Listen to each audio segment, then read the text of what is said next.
নমস্কার। গৌরীপুত্র গণেশের সামনে থেকে আমি প্রজ্ঞা পারিজাত আপনাদের সাথে কবিতায় কবি কৌশিক গাঙ্গুলির, যদিও এই কবিতাটা আমি আরও আগে আবৃত্তি করেছি, তারপরেও এই কবিতাটা ওর এই ম্যাগাজিনে বেরিয়েছে, সেইখান থেকে আমি আবার পড়ছি। অরণি সাহিত্য পত্রিকা। পরীক্ষা। জীবনটাকে পরীক্ষা করতে চায় সকলে, ভেজা না নোনতা, মিষ্টি না তেতো, বিকাল না সকাল, তবু পথ চলতে থাকি। আমার পাশে যদি অনেক প্রেমিকা থাকতো, যদি সবাইকে ভালোবাসা জানাতে জানাতে আমি কাঁদতে পারি আর বিদায় জানাতে পারি ভয়ঙ্কর একাকিত্বের অভিশাপকে।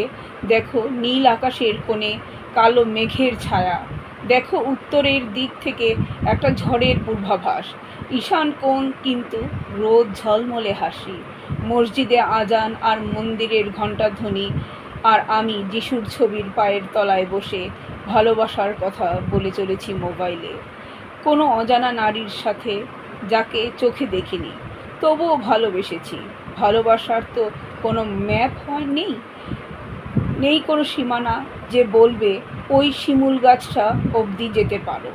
জীবনটাকে পরীক্ষা করতে চায় সকলে, সাদা না কালো, ফ্যাকাশে না রঙিন। নমস্কার।